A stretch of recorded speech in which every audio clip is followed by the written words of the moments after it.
Selamat datang di Libya Channel 1784. Tentang kisah seorang pemuda yang membela kebenaran. Maka terjadilah pergolakan, perebutan harta, harkat martabat, warisan, dendam dan cinta. Let's go for watching. Artefak pertahanan milik Zhou Ming tersebut segera menyusut sebesar plakat tanda pengenalnya. Karena pemiliknya telah mati dan secara otomatis kontrak darah dengan artefak tersebut pun berakhir. Lu Taiba tergiur ingin memiliki artefak pertahanan milik Zhou Ming tersebut. Ia juga tak menyangka Fang Yuan memiliki pedang roh kelas surga dan Zhou Ming memiliki pedang roh kelas bumi. Sementara dirinya hanya memiliki pedang roh kelas mistik saja. Apa aku merebutnya saja? Tapi roh bela diri Phoenix-nya masih baik-baik saja. Gumam Lu Taiba ragu-ragu membuat keputusan. Dia saat ini bersembunyi di balik pohon beringin yang berjarak 100 langkah dari Fang Yuan, mengamati pertarungan mereka. Roh bela diri Phoenix segera menghilang setelah ancaman utama dari pimpinan sindikat penculikan anak-anak berhasil diatasi oleh Fang Yuan. Fang Yuan tersenyum menatap artefak pertahanan di tangannya. Dia segera meneteskan setetes darah untuk menjalin kontrak darah dengan artefak pertahanan tersebut, agar mengakui dirinya sebagai pemilik barunya. Proses kontrak darah dengan artefak pertahanan tersebut berjalan lancar karena tuan lamanya sudah mati. Sehingga tidak perlu dilakukan kontrak darah secara paksa yang biasanya membutuhkan energi spiritual yang sangat besar untuk menundukkannya. Hahaha, panen yang bagus. Gumamnya segera mengambil pedang roh kelas bumi milik Zhou Ming dan cincin dimensinya yang berisi 200.000 keping emas. Tua bangka ini sangat kaya sekali. Ini pasti uang haram dari hasil penjualan anak-anak yang mereka lakukan selama ini. Fang Yuan membakar tubuh Zhou Ming dengan api Phoenix-nya. Fang Yuan mengedarkan energi spiritual ke arah bukit kecil dan merasakan ada 3 pria dan 1 wanita yang sedang mengelilingi anak-anak yang fluktuasi energi spiritual mereka tampak kacau, yang menandakan mereka sedang ketakutan. Anak-anak ini pasti akan mengalami trauma setelah melihat peristiwa yang mengerikan dalam hidup mereka. Namun, ini lebih baik daripada mereka dijual ke pelanggan yang tidak tahu apa yang akan mereka lakukan pada anak-anak tersebut. Karena menurut Xia Zheng beberapa anak malah dijadikan sebagai bahan percobaan teknik terlarang. Ada juga yang dijadikan sebagai tumbal atau dididik sebagai mesin pembunuh dan sebagian kecil saja yang adopsi keluarga baik-baik. Beberapa anak-anak wanita malah dijadikan sebagai wanita penghibur di rumah bordil. 4 niat pedang ki api melayang di sekitar Fang Yuan dan ia segera menjentikkan jarinya. Sehingga dalam satu kedipan mata keempat niat pedang tersebut telah menancap ke dada 4 anggota sindikat penculikan anak yang memiliki basis kultivasi rendah tersebut, sehingga mereka tidak menyadari mereka telah mati begitu saja. 50 anak-anak di sekitar mereka terkejut melihat 4 orang asing yang membawa mereka telah mati dan mengeluarkan darah dari dada mereka. Sehingga anak-anak tersebut berteriak ketakutan, sebagian menangis histeris dan beberapa anak terdiam kaku. Fang Yuan mengenakan baju baru dan melesat ke arah anak-anak dengan senyum cerah. Hai, adik-adik cantik dan tampan seperti babang tampan ini. Apakah kalian ingin pulang ke rumah sambil makan buah persik ini? Fang Yuan mengeluarkan ratusan buah persik yang dulu ia petik saat masih di Akademi Kekaisaran Wei. Anak-anak tersebut keheranan menatap Fang Yuan dan mereka ragu-ragu apakah menerima buah persik itu atau tidak. Mereka saling berpandangan dan berhenti menangis. Anak yang paling kecil merangkak ke arah Fang Yuan karena ia belum memahami apa yang terjadi. Namun, Saat melihat makanan, air liurnya langsung menetes. Hahaha. Anak baik dan lucu. Fang Yuan segera menggendongnya dan memberikan buah persik yang telah dikupas. Kalau aku tidak membuang air suciku keluar, apakah Xiao Yue akan melahirkan anak yang imut seperti ini? Ya. Gumamnya. Hacim. Xiao Yue kembali teringat dengan suaminya saat sedang terlarut dalam kultivasinya. Apa Yuan Gege telah mendapatkan wanita lain? Gumamnya berspekulasi negatif. Anak-anak lain segera mengerumuni Fang Yuan dan mereka sangat senang karena Fang Yuan ternyata sangat baik serta dengan sabar mengelupas buah persik untuk mereka. Namun, tiba-tiba Lu Taiba dengan senyum cerah berjalan ke arah mereka. Ternyata anak-anak yang hilang di kota Luan ada di sini dan aku tak menyangka kamulah pelakunya. Tuduh Lu Taiba yang datang bersama 100 pendekar klan Lu dan ada 4 ranah Tianzun di antara mereka. Namun, yang memiliki basis kultivasi tertinggi hanya Lu Taiba saja.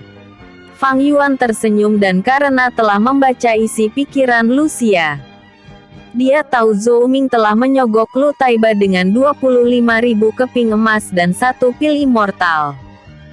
Terus apa yang kalian inginkan? Mau gelut maju sini? Sahut Fang Yuan mengabaikan mereka karena ia sibuk mengupas buah persik untuk anak-anak yang mengerumuninya. Anak-anak tersebut secara spontan bersembunyi di belakang Fang Yuan ketika melihat kerumunan laki-laki serta wanita dewasa yang tidak mereka kenal. Lu Taiba mengerutkan keningnya karena Fang Yuan tidak takut dengan ancaman darinya. Namun, untuk memerintahkan bawahannya menyerang Fang Yuan mereka pasti akan takut, karena yang akan mereka hadapi adalah ranah immortal. Melawannya sama saja mengirim mereka menuju gerbang reinkarnasi. Aku tahu kamu sangat kuat Fang Yuan. Tetapi ketahuilah kamu berada di Kekaisaran Lingqi bukan di Kekaisaran Wei. Jadi, kamu harus mengikuti aturan di sini. Lu Taiba menegur Fang Yuan dengan suara tinggi. Aku telah melaporkan kejadian ini pada Patriark. Maka Kekaisaran Lingqi pasti akan memblokade jalan menuju Kekaisaran Wei. Ancamnya. Padahal ia tidak melaporkan kejadian ini karena takut Hakim Kekaisaran melakukan penyelidikan penuh dan keterlibatannya dalam kasus sindikat penculikan anak-anak ini ketahuan. Maka konsekuensi yang akan ia terima adalah dihukum mati atau dikirim ke tambang melakukan pekerjaan berat di sana hingga akhir hayatnya. Fang Yuan tidak menggubris ucapannya mengalirkan energi spiritual ke seluruh anak-anak tersebut, karena ia hendak membawa mereka ke kota Luan. Lu Taiba mengerutkan keningnya dan memerintahkan bawahannya mengepung Fang. Yare, Yare. Apakah kalian bosan hidup? Seringai tipis terpancar dari sudut bibir Fang Yuan, sehingga pendekar klan Lu dengan basis kultivasi rendah yang mengepungnya tersebut langsung ketakutan dan kaki mereka gemetaran. Fang Yuan, Lu Taiba berkata dengan suara tinggi. Kami tahu kamu kuat, tetapi tolong berikan anak-anak itu pada kami. Maka kami akan melupakan apa yang telah kamu lakukan dan satu lagi berikan cincin dimensi serta kantung penyimpanan orang-orang yang kamu bunuh untuk dijadikan kompensasi pada orang tua anak-anak ini. Fang Yuan tersenyum mendengarnya, karena akhirnya Lu Taiba mengungkapkan niat tersembunyinya. Bagaimana Lu Taiba tahu ia menyimpan harta dari sindikat penculikan anak-anak? Dia berarti telah mengamati pertarungannya dengan Zhou Ming sejak awal. Namun, Fang Yuan tidak memperhatikan sekitarnya makanya tidak tahu kalau Lu Taiba menguntitnya. Episode sebelumnya. Artefak pertahanan kelas bumi. Episode berikutnya. Budak baru. lebih dulu dan menunggu kedatangan patriark untuk menyelesaikan kasus penculikan anak-anak ini. Fang Yuan mengelus-elus pipi anak kecil yang dengan lahap memakan buah persik sembari digendong olehnya. Lu Taiba mengerutkan keningnya. Wajahnya menjadi pucat mendengar jawaban dari Fang Yuan. Kalau masalah ini diselidiki secara menyeluruh, maka malah dia yang akan menjadi tersangka. Aku lebih mementingkan nyawaku daripada harus berurusan dengan rubah licik ini, gumamnya. Aku akan melupakan kejadian ini bila kamu berjanji membiarkan anak-anak itu kembali ke orang tua mereka. Seru Lu Taiba. Bawahan Lu Taiba terkejut mendengar ucapannya karena ia malah membiarkan tersangka kasus penculikan anak-anak lepas begitu saja. Dengan demikian maka pemuda di hadapan mereka itu akan melakukan hal yang sama di tempat lain. Kenapa aku yang malah terkesan jadi tersangkanya? Apakah Tuan Lu tidak tertarik dengan artefak pertahanan milik pemimpin sindikat penculikan anak-anak? Atau 25.000 keping emas yang mereka berikan sudah cukup untuk jaminan hari tuamu? Hehehe. Fang Yuan tertawa terkekeh-kekeh dan beberapa anak-anak di belakangnya ikut tertawa mengejek Lu Taiba walaupun mereka tidak tahu kenapa Fang Yuan tertawa. 25.000 keping emas. Apakah itu benar Penatua ke-7? Iya. Apakah selama ini Anda tahu siapa dalang dibalik hilangnya anak-anak di kota Luan? Pantas saja aku merasa sepertinya Penatua ke-7 menghalangi tugas kita untuk memperketat keamanan di kota Luan dan malah memperketat penjagaan di bibir pantai. Para pendekar klan Lu langsung mencurigai Lu Taiba dan mengungkapkan kekesalan mereka padanya. Lu Taiba mengerutkan keningnya mendengar ocehan mereka. Dia langsung menatap tajam ke arah mereka dan berkata, "Apa kalian lebih mempercayai ucapannya?"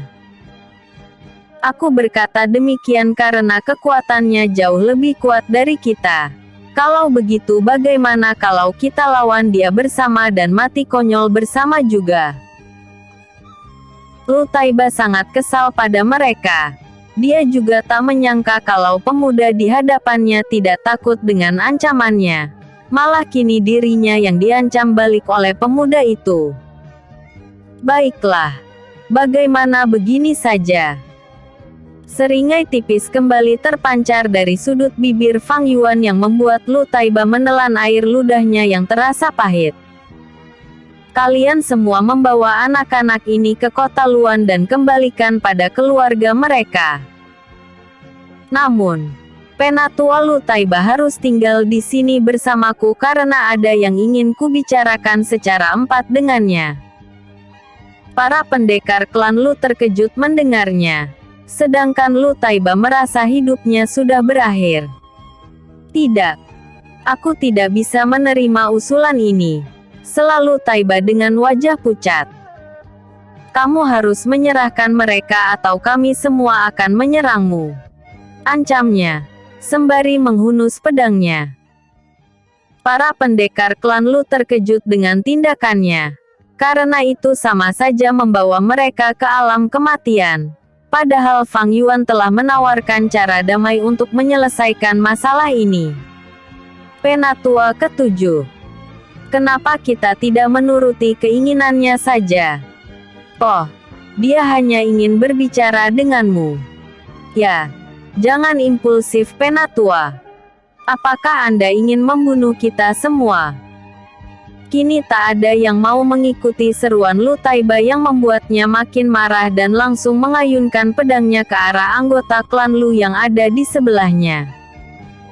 Namun, tiba-tiba baja berbentuk perisai muncul di hadapan anggota klan Lu itu, sehingga tebasan pedang dari Lu Taiba terpental. Artefak pertahanan milik Zhou Ming. Gumam Lu Taiba menggerutu. Semua pendekar klan Lu segera mundur beberapa langkah menjauh dari Lu Taiba. Mereka takut akan menjadi sasaran kemarahannya juga. Lu Taiba tertunduk lesu, karena tak ada lagi yang mau mengikuti perintahnya. Dia segera meletakkan pedangnya di tanah. Baiklah, kalian ikuti seruan Tuan Muda Fang membawa anak-anak itu ke kota Luan, katanya dengan pasrah. Fang Yuan tersenyum melihat adegan yang tak disangka-sangka ini. Karena bawahan Lu Taiba kini tak ada yang mau menuruti perintahnya. Padahal biasanya anak buah akan membabi buta menuruti perintah tuannya. Sekalipun perintah itu akan membawa mereka ke jurang kematian. Sementara orang-orang dari klan Lu ini berbeda. Mereka lebih berpikir rasional, tahu mana keputusan yang lebih menguntungkan bagi mereka.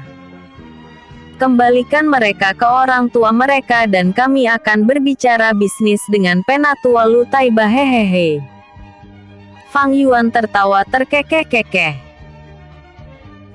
Semua anak-anak di belakangnya diterbangkan oleh Fang Yuan ke arah bawahan Lu Taiba yang langsung berpikir bahwa Fang Yuan mungkin bukan pelaku penculikan anak-anak.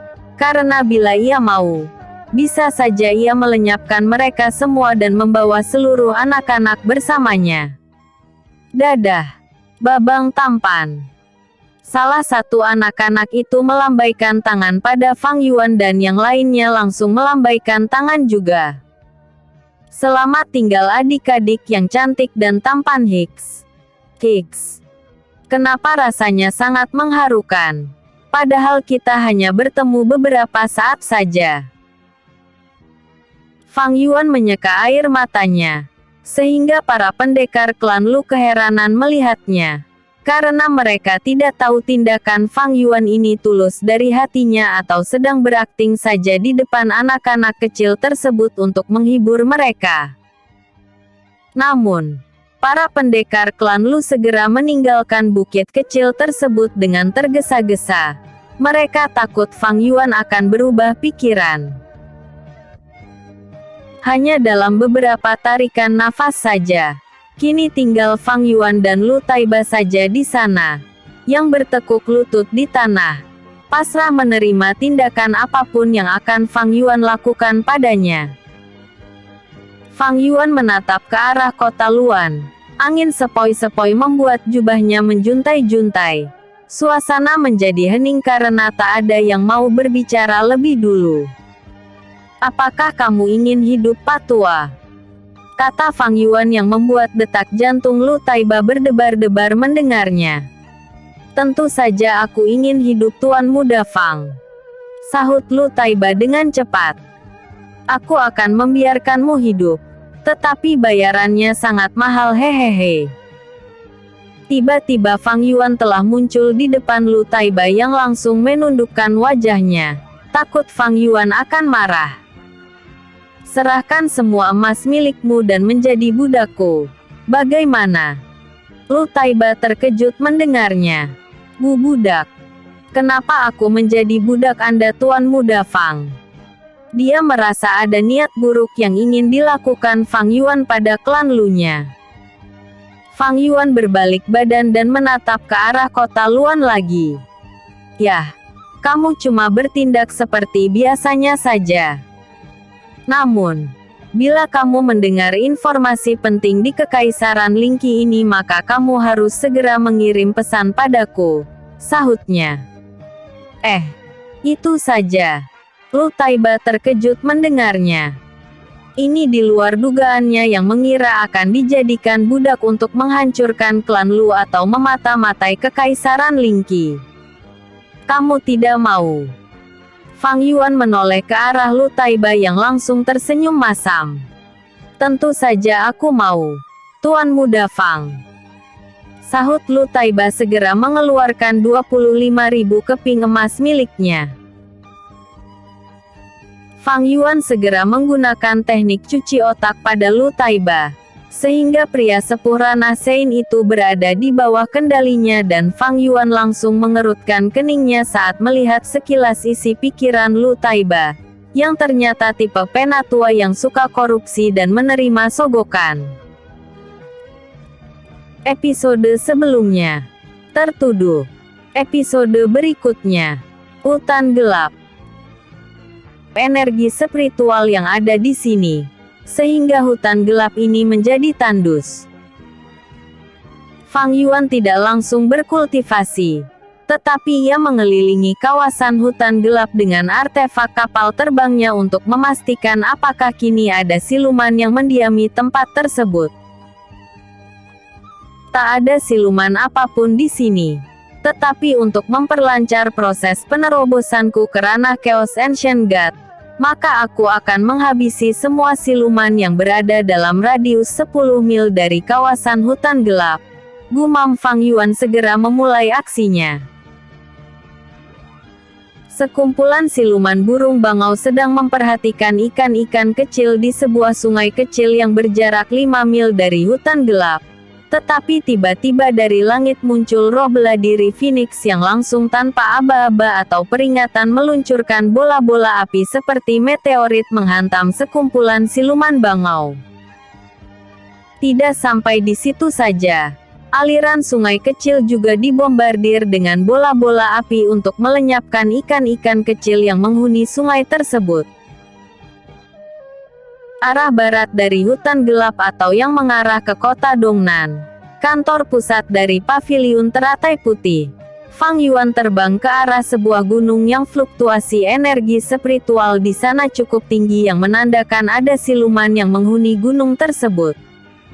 Gerakan keempat jurus pedang meteor. Fang Yuan mengayunkan pedang matahari dan jutaan pedang langsung menghujani gunung tersebut. Para siluman yang merasakan bahaya muncul dari langit mencoba menyelamatkan diri. Tetapi usaha mereka sia-sia saja. Karena yang mereka hadapi adalah serangan dari ranah immortal yang setara dengan kekuatan para penatua di klan Su, klan yang menguasai wilayah ini. Akhirnya selesai juga mengurus ancaman yang memungkinkan akan mengganggu proses penerobosanku. Gumam Fang Yuan memasuki hutan gelap. Area di sekitar hutan gelap kini berubah menjadi lautan api dan hancur berkeping-keping seperti habis terjadi pertempuran mengerikan di sana. Apa yang terjadi di sini? Sekelompok pedagang yang hendak menuju kota Dongnan langsung ketakutan melihat pemandangan mengerikan di depan mata mereka. Kita harus cepat-cepat meninggalkan tempat ini. Karena tempat ini telah menjadi medan tempur ahli bela diri dengan basis kultivasi tinggi, kata pemimpin kelompok pedagang tersebut. Mungkin ini adalah pertarungan antar patriark yang mencoba merebut wilayah klan Su, kata pedagang lainnya. Tapi klan mana yang begitu berani berhadapan dengan klan Su? Ya. Dia keheranan. Karena di sekitar wilayah ini hanya klan Su saja yang merupakan klan besar. Fang Yuan duduk bersila dan segera mengeluarkan artefak pertahanannya untuk mengantisipasi serangan tak terduga. Karena saat sedang menerobos kultivasi, roh bela diri Phoenix tidak bisa digunakan. Dia juga mengeluarkan inti siluman laba-laba yang setara dengan ranah Absolute God, sehingga ia tak perlu khawatir kekurangan energi spiritual saat dalam proses penerobosan kultivasi ini. Fang Yuan memejamkan matanya. Ia kembali mencari celah menuju ranah Chaos Ancient God. Gambaran kehancuran dunia kembali muncul dalam benaknya. Langit seperti akan runtuh. Jutaan meteorit menghantam dunia. Ini lagi. Gumamnya mencoba memahami maksud dari gambaran mengerikan tersebut. Memiliki kekuatan besar sebenarnya adalah tindakan melawan keseimbangan alam. Karena kekuatan besar itu telah menantang langit, manusia bisa menghancurkan gunung hanya dengan satu kedipan mata saja. Namun, aku tetap menginginkan kekuatan itu, kekuatan yang menentang surga. Sehingga manusia bisa sejajar dengan makhluk yang menganggap dunia kecil ini sebagai butiran pasir saja. Fang Yuan muncul di tengah-tengah dunia yang hancur tersebut. Ini sangat nyata sekali. Gumamnya keheranan. Tidak ada waktu untuk memikirkan kenapa aku ada di sini. Aku akan menyerap semua energi spiritual dunia ini. Fang Yuan duduk bersila di tengah-tengah kobaran api dan menggunakan teknik pernafasan alam menyerap energi spiritual di sekitarnya. Hujan meteorit yang awalnya menghantam ke segala arah, kini mengarah pada Fang Yuan. Karena teknik pernafasan alam tersebut menyerap mereka. Sementara di hutan gelap, tubuh Fang Yuan melayang 10 tombak dari permukaan tanah. Energi spiritual yang berada di dalam inti siluman laba-laba terserap ke dalam dantiannya. Fluktuasi energi spiritual di sekitarnya menjadi kacau. Langit yang awalnya sangat cerah menjadi gelap dan tiba-tiba sambaran petir yang sangat mengerikan menyambar ke arah hutan gelap. Sekumpulan pedagang yang akan menuju kota Dongnan tadi terkejut melihat fenomena alam yang aneh tersebut. Mereka terpaksa menyalakan artefak lentera untuk menerangi jalan yang kini menjadi gelap. Apa yang terjadi, Ayah? Anak laki-laki pemimpin pedagang bertanya. Karena ini pertama kalinya ia melihat kejadian aneh seperti ini. Kalau tidak salah ada kultivator yang sedang melakukan penerobosan kultivasi. Namun, ini pertama kalinya aku melihat proses penerobosan kultivasi yang sangat mengerikan. Apa mungkin Patriark Klan Su menerobos ke ranah Absolute God? Dia berspekulasi. Tapi tak penting siapa yang sedang melakukan terobosan kultivasi. Karena yang lebih penting adalah kita harus menjauh dari tempat ini agar tidak terkena dampaknya. Serunya lagi. Pedagang lain mengangguk setuju dan dengan panik mereka mempercepat laju kuda siluman mereka yang sepertinya akan hilang kendali. Untung saja jarak mereka dengan hutan gelap cukup jauh, sehingga kuda siluman itu masih memiliki sedikit kesadaran yang membuatnya ingin menjauh secepat mungkin dari sana. Penduduk kota Dongnan dikejutkan dengan fenomena aneh di langit. Itu tampak sangat mengerikan, sehingga Patriark Klan Su sedang melakukan kultivasi tertutup di kediamannya segera keluar. Fluktuasi energi spiritual ini. Gumamnya merasakan energi spiritual di sekitarnya menjadi kacau.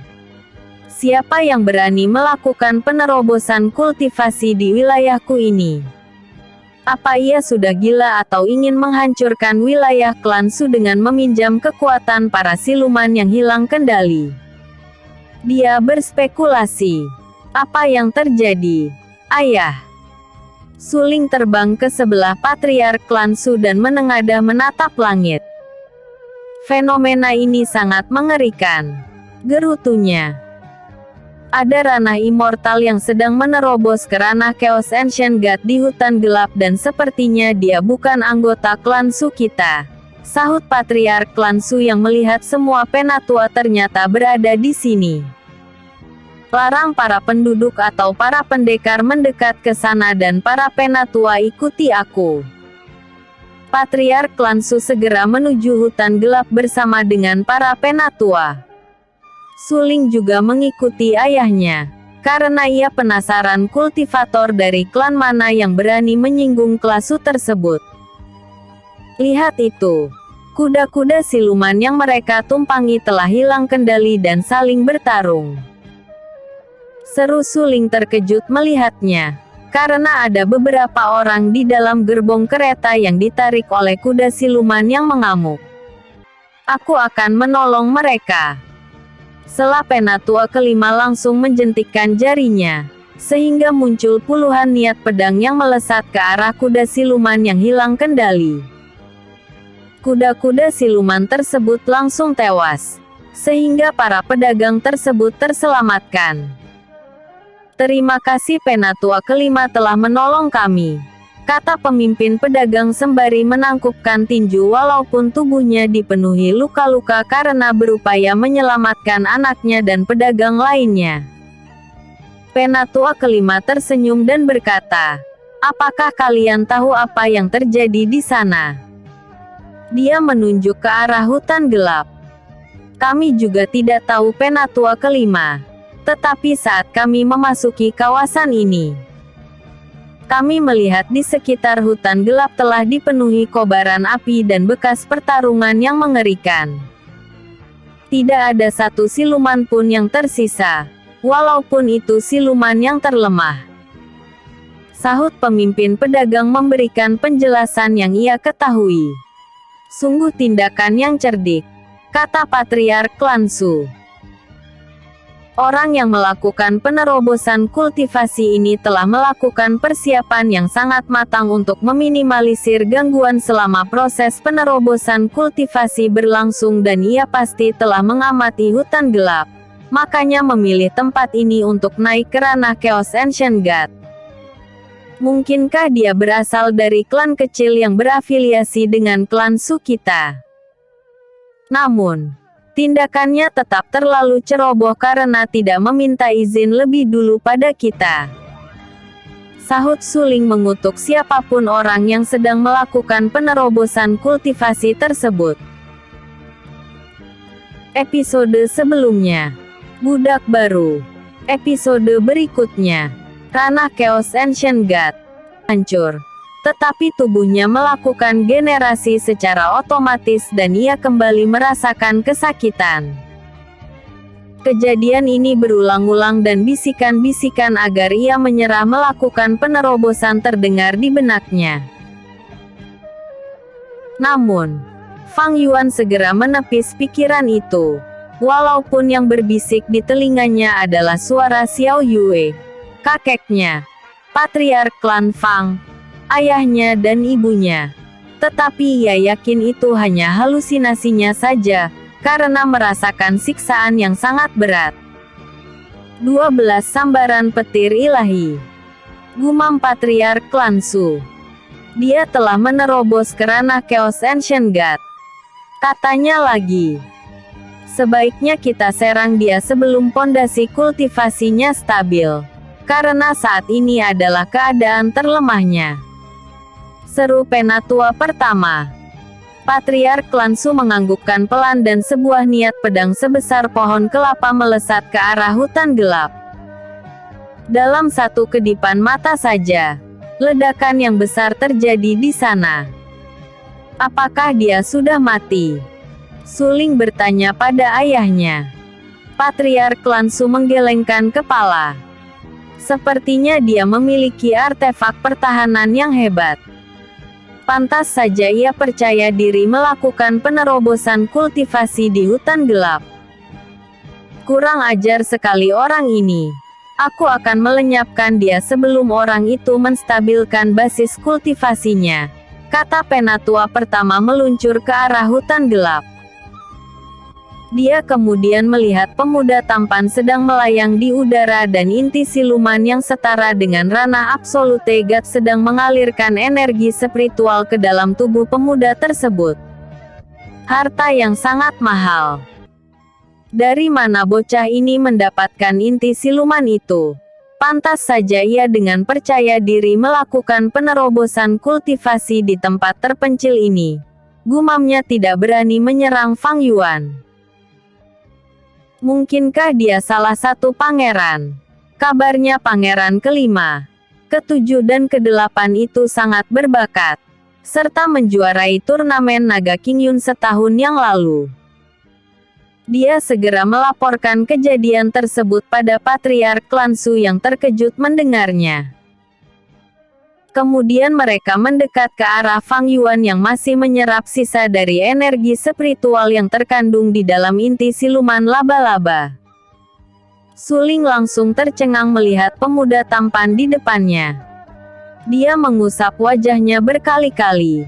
Apakah ia sedang berhalusinasi atau tidak? Kamu mengenalinya? Patriark Klan Su bertanya, karena reaksi putrinya sedikit aneh.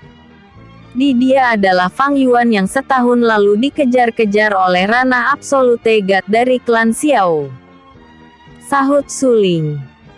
Para penatua klan Su terkejut mendengarnya. Sedangkan Patriark Klan Su hanya tersenyum saja.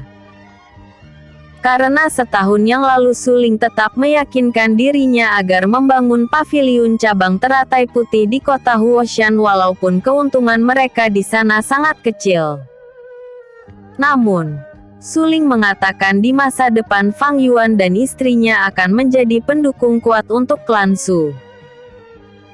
Namun, ia tak menyangka hanya dalam 1 tahun saja, bocah yang dulunya Rana Alam utusan dewa tersebut akan menjadi Rana Chaos Ancient God.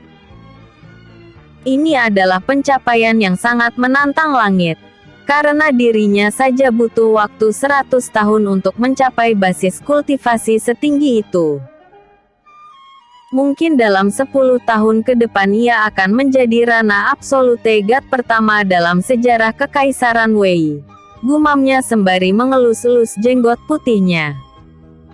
Kalian menyebarlah ke berbagai sudut hutan gelap dan cegah siapapun yang mendekat, katanya pada para penatua.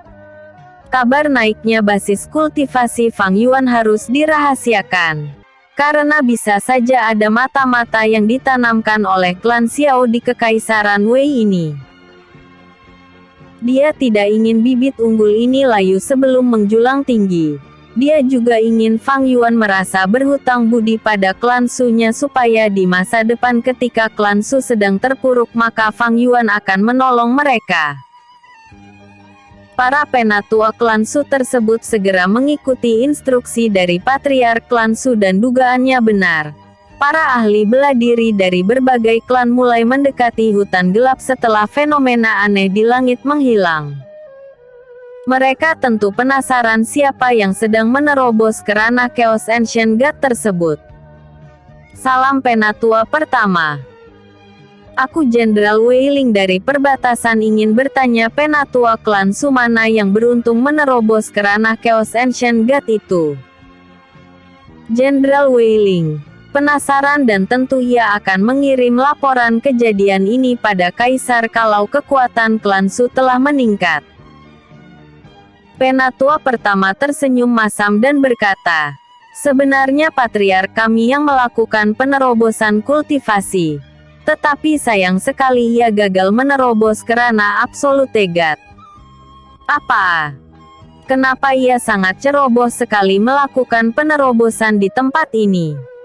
Untung saja tidak menimbulkan malapetaka yang menghancurkan klan Su. Sahut Jenderal Wei Ling terkejut mendengarnya. Tetapi di sisi lain ia juga senang karena kekuatan klan Su tidak meningkat sehingga tidak akan menjadi ancaman bagi klan Wei yang merupakan pemilik sah Kekaisaran Wei ini. Hahaha, makanya kami berada di sini untuk mengamankan wilayah ini. Tetapi klan Su kami belum beruntung karena patriark tidak berhasil menerobos ke ranah Absolute God. Penatua pertama berkilah lagi. Utusan dari klan lainnya merasa senang mendengar kabar tersebut. Karena klan Su gagal menjadi yang terkuat di Kekaisaran Wei atau mungkin akan menjadi yang terkuat di benua Qingyun jika saja patriark klan Su berhasil melakukan penerobosan kultivasi. Karena hanya ada satu ranah Absolute God saja di benua Qingyun ini dan dia adalah kepala Akademi Kekaisaran Qing. Fang Yuan membuka matanya dan melihat dunia ilusi di dalam dantiannya dipenuhi energi spiritual yang sangat murni dan padat. Roh bela diri Phoenix juga tumbuh menjadi jauh lebih besar. Akhirnya aku berhasil menjadi ranah Chaos Ancient God. Gumamnya merasa jauh lebih kuat berkali-kali lipat dari ranah immortal. Sebelum energi spiritual dari inti siluman laba-laba habis, lebih baik kita melakukan sparring saja Phoenix. Seringai tipis terpancar dari sudut bibir Fang Yuan. Dia tidak memanggil roh bela diri Phoenix ayam jago lagi. Karena postur tubuh roh bela diri Phoenix kini jauh lebih besar. Dia hampir sebesar siluman Phoenix Nirwana atau Feng Yu, yang ia jumpai di hutan bawah dulu. Siapa takut? Sahut roh bela diri Phoenix segera mengepakkan sayapnya, sehingga badai api menerjang ke arah Fang Yuan. Kamu bisa berbicara bahasa manusia. Fang Yuan terkejut mendengarnya dan ia pun lupa untuk menangkis serangan roh bela diri Phoenix, sehingga ia terhempas puluhan langkah dan memuntahkan seteguk darah. Wajah Fang Yuan mengkerut. Kau curang burung sialan. Padahal aku sedang berbicara. Di mana sopan santunmu padaku? Gerutunya segera menggunakan gerakan ketiga jurus pedang meteor. Bos, kau yang curang. Pulung. Ampun. Roh bela diri Phoenix segera terbang ke sisi lain di dalam dunia ilusi di dantian Fang Yuan. Pedang raksasa diselimuti kobaran api langsung menimpa roh bela diri Phoenix dan ia tertancap pedang tersebut hingga tak bisa bergerak lagi. Kiks. Kiks. Dasar bos psikopat sialan. Roh bela diri Phoenix menangis histeris. Hehehe. Begitu saja sudahkah? Oh. Sungguh mengecewakan sekali. Kamu harus dididik lebih keras lagi di masa depan.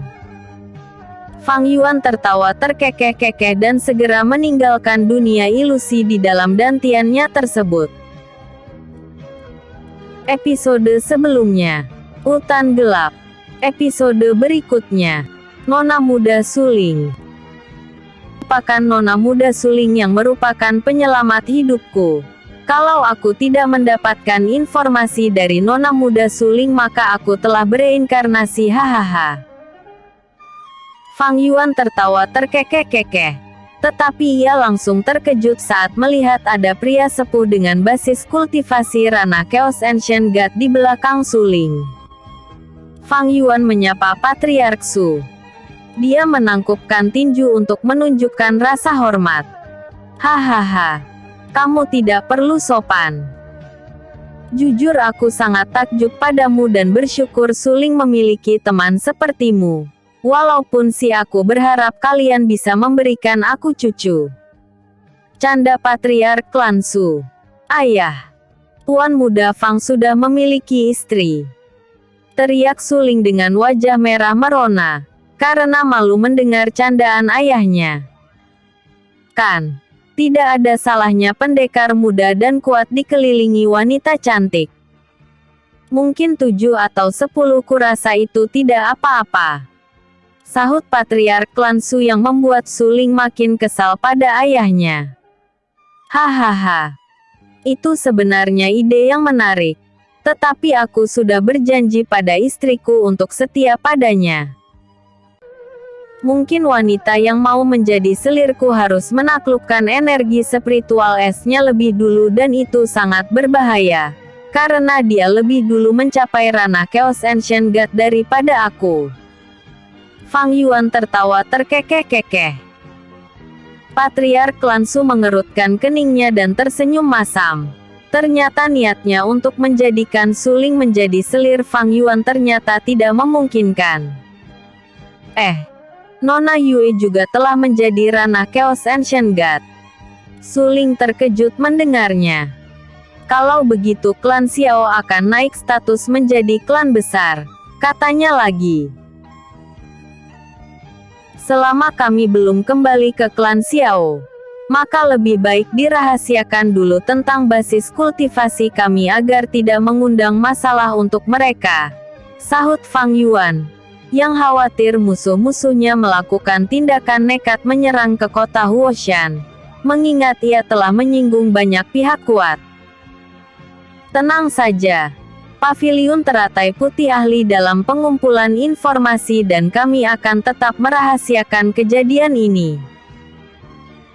Paviliun Cabang Teratai Putih di kota Huoshan juga akan menjaga klan Xiao di balik bayangan dan akan membantu mereka bila ada musuh yang menyerang, kata suling, sehingga Fang Yuan sangat senang mendengarnya.